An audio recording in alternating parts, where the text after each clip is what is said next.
to all our viewers here and overseas, from the beautiful island of Barbados to yours. I am Captain Dr. Adanna Grandison, and you are watching Caribbean Medical TV. There's an old proverb that says, "He who has health has hope, and he who has hope has everything." And on today's program, we showcase that hope from discussions on health and wellness, climate change, and updates on NCDs and a lot more. Stay tuned to Caribbean Medical TV. Thank you, Captain Dr. Adanna Grandison. On today's episode, we begin on location in Barbados for a Caribbean Medical TV special presentation to explore how strong our Caribbean anchors are. I'm Major David Clarke. I'm the Medical Liaison Officer of the Barbados Defence Force. And one of the projects I look after is the field hospital. And certainly the field hospital, we're the only accredited WHO field hospital in the region. The Barbados Defence Force became an accredited WHO emergency medical team in 2019. Barbados Defence Force Field Hospital is made up of a small core of full-time officers, reserve officers, and about 300 volunteers who are either people with honorary ranks or just pure volunteers. We are a regional asset and can be deployed anywhere requested, certainly within the Caribbean. We're also a response mechanism for CARFA in case a field hospital is needed, where the actual response mechanism they can call on. It's a fully Barbados Defence Force asset that's based in Barbados, but we can deploy different components of it depending on what the requests are. We also interlock with the other regional agencies like SEDEMA, RSS, CARFA, and CARICOM. But this is something that came out of when we went to Dominica in 2017 to look after Hurricanes Irma and Maria. The Chief of Staff at the time, Colonel Grandison, realized that if we did have some field hospital asset, we could be able to respond to support our brothers and sisters in Dominica. And that's how the idea of the field hospital was born. The natural disasters too have affected us, especially when Hurricane David many years ago, and then more recently Hurricane Maria, that wiped out a number of our trees. But they have been on a program to replant the trees in Dominica, because we feel that's a very, very important part of our environment. The replanting of trees, and you get the schools involved, the communities involved, the entire Dominica involved in replanting. Thank you, Raymond Lawrence, for your service in the development of Dominican culture on island and throughout the region. When that light shines, it brings forth renewed action and promise. Let's take a closer look in the Barbados Field Hospital that helped make this possible. If you look at the WHO EMT site, you will see that there are about 40 classified teams in the world, and certainly we're the only one in the Caribbean at this point in time. We are like any other regional asset where we have trained people in all the other islands. So when we deploy, people can plug in. So 2 months ago, we had a CARFA course being run here with healthcare professionals from 6 other territories. And we actually train them to work here in the field hospital. We're not teaching them to be doctors or nurses. We're teaching them how to operate in this type of environment and what is required. And so that's also part of the training to make sure that there's interoperability across the entire region. So let me just give you a bit of orientation. So here we are. This is our obstetric ward, right? So for instance, if we have any ladies who have any obstetric complaints from an antenatal standpoint, and we have showers and bathrooms, but then we also have a labor ward unit, so that in the event that, for instance, they need to give birth, right? So we do have an obstetrician, some obstetricians on our team, and obstetrically trained nurses as well that can obviously provide assistance. So here we have our ward system. So we have male ward, female ward. If you look here, you can also see this is our palliative ward. Within this section, we actually have our pediatric clinic. So we safeguard our children. Okay, so this is our pediatric clinic, and this is a pediatric ward. Okay, notice that the beds are a lot lower because we don't want any fall risk, but also because we know that those little ones really can't get up onto the high bed. And in here we also have each pediatric bed comes with toys and stuff like that, because this is a very difficult time in the event of an emergency or disaster, and so we know that it's important to really try to keep them as comfortable as possible. So this is a surgical unit. We can have general surgeries, orthopedic surgeries. Unfortunately, we cannot accommodate specialty surgeries, for instance, like ENT, etc. But we would attempt to stabilize persons generally from any intra-abdominal injuries that they may have in a disaster. And we also have our anesthetists that are paired with our surgeons within this unit. Our facility also is supposed to be self-sustained. So we have our own laundry, our own mess where we can provide meals for not just our staff, but also for every single patient that comes onto our facility. We also have an outpatient clinic, our own pharmacy. We can also do physical therapy and occupational therapy for our persons. And then we have the ability to be able to sanitize our own water to be self-sustained. It is an entire operation, engineers included. The need for such infrastructures in healthcare and our region has become more prevalent. This has not happened of its own accord. The Caribbean has always experienced hurricane season, but now more than ever before it's amplified due to atmospheric changes. What's the worst part of climate change now is happening at a pace that does not allow us to adapt naturally. That's why it's such a big thing. But we've always faced climate-related hazards. And so what we're seeing is that with climate change, what we're gonna get is that those hazards like flooding, hurricanes, heat waves, coral reef bleaching, etc., they might happen more and more often or stronger and stronger, but they will also overlap and start working together. And of course, you can imagine if you have a hurricane devastates an island like Puerto Rico during Hurricane Maria, most people died not because of the winds, not because of the flooding, but because of a heat wave after the hurricane. People are not aware of that. Yeah. And if the temperatures go higher, you can imagine that more of the water that's at surface and in the soil will evaporate. And so that means that for farmers and for water management at large, we are seeing a change in the amount of available water. So the water management is focused on making sure that in the future, if we adapt to our climate change, we need to make sure we capture as much water as we can, store it safely in terms of the quality of the water, and make it available to the population when the rain doesn't come. So far we can say that since about 12 months, half of the locations of the Caribbean where we monitor the climate have seen record warm temperatures. And what's really important there is, okay, we spoke about farmers, but in general, it's about our health. If you have warm nights combined with warm days, that really becomes taxing on our system. A warm day can be particularly stressful to people like road workers, to people like crop farmers, to even animals, because remember, chickens also feel the heat, and that means if it's really hot, a chicken stock might completely die back in certain cases. Cows might produce less milk, etc. So you have that impact of heat, not just on human health.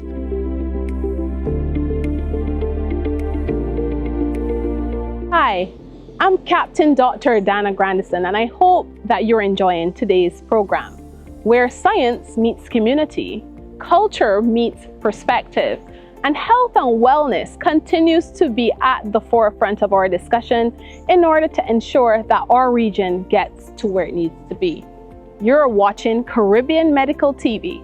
Stay tuned.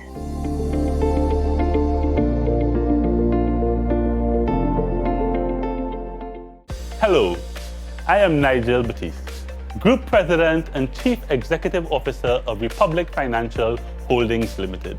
The Republic Group has always prioritized the holistic development of the communities and countries we serve. It's a mission driven by our flagship Power to Make a Difference corporate social responsibility program and the dedication of our staff, where we focus on 4 key pillars. the power to learn, the power to care, the power to help, and the power to succeed. For us, this is just the beginning of our sustainability journey, and we remain fully committed to unlocking financing to support the attainment of the United Nations Sustainable Development Goals, which ultimately would lead to a Caribbean region that is safe, healthy, and sustainable for many generations to come.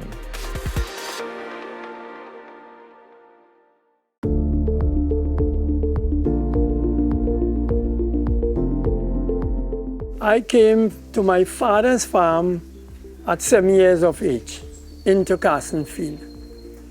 We used this to plant rice and cane. Within 2 to 3 years, we accumulated nearly 150 cows. We had started to sell milk for Nestle. We had 71 farmers. As time goes on and we realized it started to reduce, but this is what gave us what we have. And I never give it up. I have a love for it, it's a passion. Seeing my father do things and I learn from him. And that is how we do our thing into farming. We milk cows every day. It have no holiday in farming. It is a sacrifice by itself, but the only price we will get is that gift from God by being a farmer. But we have problems like, look, this dry season that went down, it is a different dry season from all. There's a climate change that we never experienced. And one of the things save my animals is water. Every day, barrels of water I put in. Otherwise, I would have lost my animals. So what I am doing now, I'm going and put things in place, because you don't want to fall in the same problem when the next dry season comes, and it comes that bad. So I'm putting things in place now that when that time comes, I will be able to fight it. But as I say, we never know. Next thing we might start to get snow, which we never get it in Trinidad. But things are well changing. Well, my name is Grant Joyce. I'm a transplanted Canadian. Came to Antigua in the 80s, and we're growing pineapple and mango, sweet potato, and a variety of other things, including melons and pumpkin. And yearly we have a sorrel harvest as well. We make 2 plantings of sorrel. We actually sell it on a pick-your-own basis. So we just allow people into the fields, they pick their own, and they pay half price for the produce. So that's been quite a hit.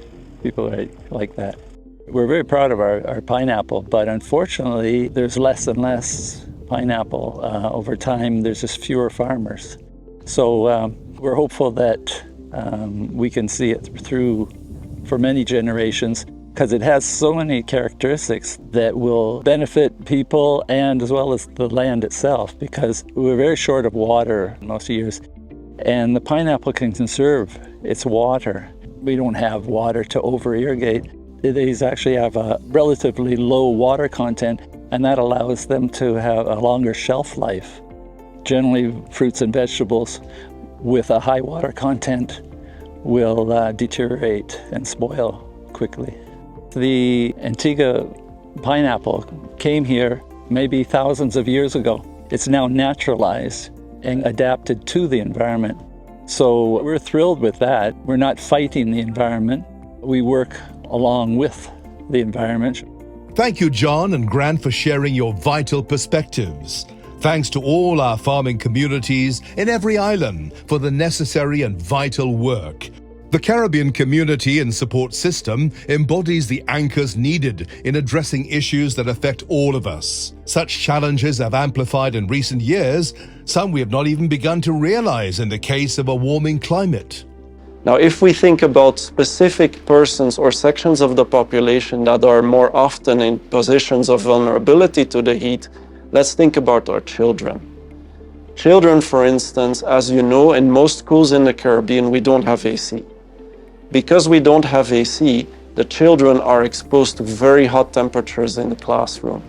Now, the human brain is very specific around the world at working best, most intensely at a temperature of about 22 degrees.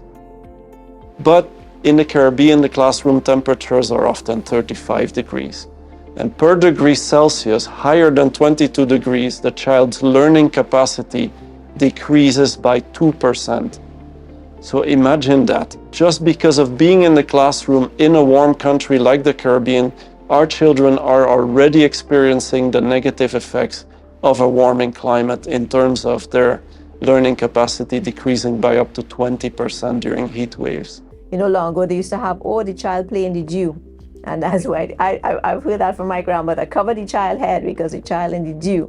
But it's not really that the child is in the dew, it's the fact that this child is responding to the temperature changes. When you go from hot to now a cooler weather and a chill in the change in the temperature, the child is responding to that. If you notice the child is coughing a lot, they're becoming lethargic, you're actually seeing them heaving, their chest is heaving. Do not wait it out. Don't hope that it will get better. Don't rub the child's chest with Vicks or Chiny Balm and all the other things that we like to use. Get that child to hospital. Thank you, colleagues. And we appreciate these perspectives from our fellow Caribbean professionals. These conversations are critical in terms of building our perspective as Caribbean people. We're in this together. Stay tuned. You're watching Caribbean Medical TV.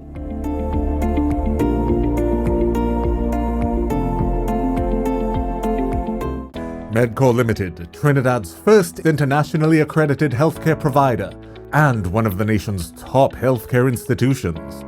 With 3 strategic campuses across northwest Trinidad, we offer comprehensive healthcare services for all your needs. We're committed to patient-centered quality care, excelling at treating complex medical conditions. Our 24/7 emergency services provide trusted, timely care when you need it most. We've invested in cutting-edge diagnostic and therapeutic technologies, ensuring higher accuracy in imaging and more effective treatments for better outcomes. Our state-of-the-art ICU delivers the highest level of critical care, backed by the latest medical innovations. Life is precious. Choose the best. Choose Medcorp Limited.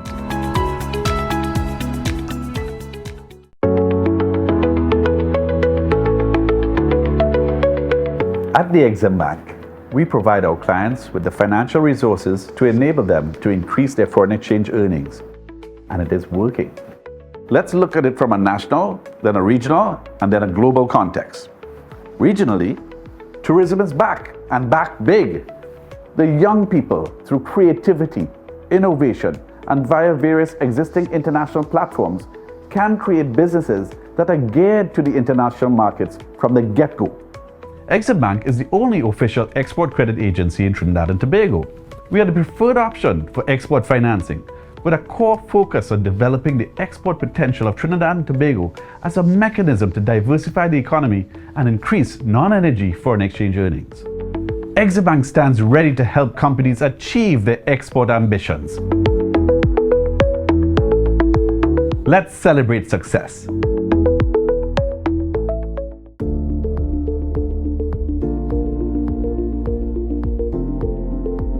Through knowledge, we can better prepare ourselves.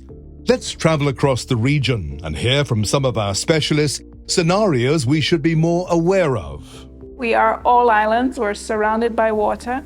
Many of our weekend and holiday activities are focused around the water, but also include that we are islands where our primary income in a lot of the cases is tourism. So drownings are a serious concern, and CPR is really the first intervention for any drowning victim. Assessing whether the patient has a pulse, whether the person is breathing, and commencing CPR in a timely way. Often it takes at least 15 to 20 minutes for an ambulance to get there, and another 20 minutes to get to a hospital. So the ability to initiate CPR for a drowning victim at the time that the person is retrieved from the water is critical to long-term survival. The early initiation of CPR improves patient outcomes and in particular, it improves outcomes related to brain health and neurologic outcomes. We can institute CPR in our schools, then we know every household has a child. So if we have every child, every secondary school child, every primary school child know CPR, then we have one person in every household that can institute CPR should the need arise. One of the areas which I think we really need to target within the Caribbean population is blood banking, blood donation. That's an area which I find we do not have the culture of voluntary donating. We donate when there is a crisis of a loved one, but I think we need to instill in our children, in ourselves, that regular donation benefits lives. There are so many therapeutic benefits, and you don't want blood only when you have a family emergency, but you want to know that it's available. So that's something that we really need to push within the Caribbean. The human body is fantastic. It replaces what is lost. So once you're normal, you get it replaced. But it's important that we all look at donation as saving lives. We all look at donation as trying to help the society. Voluntarism starts from us. We all need to donate. So the key to it for me is really looking at what we are doing at the primary level, primary care level, and redesigning a product that is fit for purpose to support the communities that we serve. Plus, how many of our primary care facilities have community meetings? Primary care is about building relationships with the communities. Very early, once a quarter, you should be having community meetings to speak to the constituents you serve in terms of how well are we serving you? Is there something better we can do? Do you require extended hours? Here's a satisfaction survey. Let us hear from you in terms of the interaction between the doctor and nurses, the aesthetics and hygiene of the environment, the humidity of the environment, the times that we're opening. All of that is part of primary health care and is not sustained. It's a big piece of what primary health care is that is missing. Once we work together, we can start, making a surveillance of our system so that when we have emergencies, for example, there's hurricane warnings, we're not now scrambling to see what stocks of food we have. We're not now scrambling to see what emergency supplies we have. We're not, waiting to see, okay, do families have emergency stocks themselves? The hospitals, are they stocked? There's so many indicators and factors that go into monitoring and ensuring that we get to be a food secure nation. Definitely, we know that climate change is happening. There's more and more flooding every single year in the country. Some of these things cause a lot of devastation for quite some time. So we're getting little warning signals that something is happening. Maybe we should start to prepare. In terms of our trade and fiscal policies, perhaps we can implement things that we import a lot. We do know that we import a lot. But to bridge that gap, maybe we could have policies where we lower tax, we lower VAT on certain items like fresh fruits and vegetables, produce items, foods that are higher in fiber. So yes, we import a lot of our ground provisions from our neighboring islands. Maybe we could have something there where we could facilitate and make the trade a little easier, maybe make the costs a little bit less for persons trading, so they can trickle down and pass that on to our consumers, so that they could actually consume a lot more of these good high fiber foods. These are the type of foods that we should really be eating more of, local indigenous Caribbean produce. But do we grow enough of them to really support the needs for our country? The answer is currently no. It is a multifaceted approach, not only during times of emergency, but our everyday lives. Besides the critical food security of our nations, we must also remember to appreciate each day and ensure we are safeguarding our cultural, spiritual, and mental health. So we know that in different islands, I remember in Antigua, a big part of it was seeing there are a lot of elderly fit individuals, and I wondered what was the difference with them. There is a big culture there. People get up early and go down to Fort George, and they swim on the beach every morning, and they've been doing this for 50 plus years. And you're talking about individuals who are in their 80s, even 90s that I have seen doing this. They're not on a single medication. They don't have high blood pressure. They don't have diabetes. They're not suffering with abdominal obesity or any form of obesity, and they're happy. That's the important thing, they're happy. So I think finding a way to incorporate environment, being in a natural environment, relieves stress, which we said definitely contributes to increased cortisol levels and so you want to relieve that stress while doing something that's just physically active and forming a good bond with other people that are like-minded. We have to realize that and appreciate where we have come from as a people. So we have to have a good understanding of our history. In order to understand who we are as a people today, we have to try to maintain and sustain. UNESCO calls it safeguarding our cultural heritage. You're influenced by your surroundings, your family, your community, where you grew up. And we have to thank God because we're blessed with rugged mountains with lush greenery, lots of flora and fauna, lots of rivers and a lot of fresh water, waterfalls, pools, underwater as well. And it's so important to preserve those catchments. We have a rich, diverse, wonderful culture and heritage in the Caribbean. We have many, many similarities. We have a sea that doesn't really divide us, rather that unites us.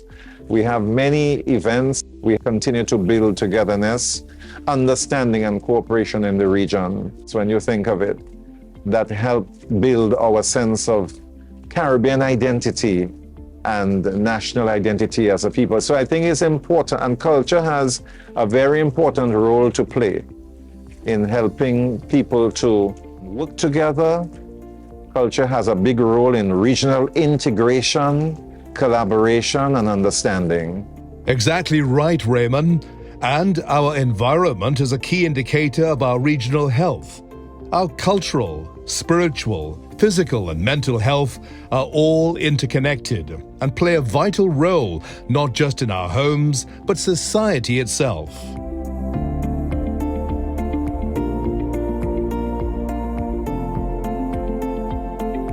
It has been said that life without health is like a river without water.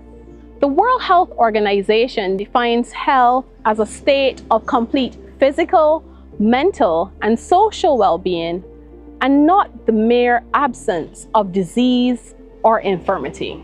Here in Barbados, we embody this well, and like our fellow sisters and brothers throughout the region, we continue to have this conversation as it is shaping the way in which we live, not just for today, but certainly for tomorrow. I hope that you have enjoyed watching our show, and I continue to encourage you to watch us on Caribbean Medical TV.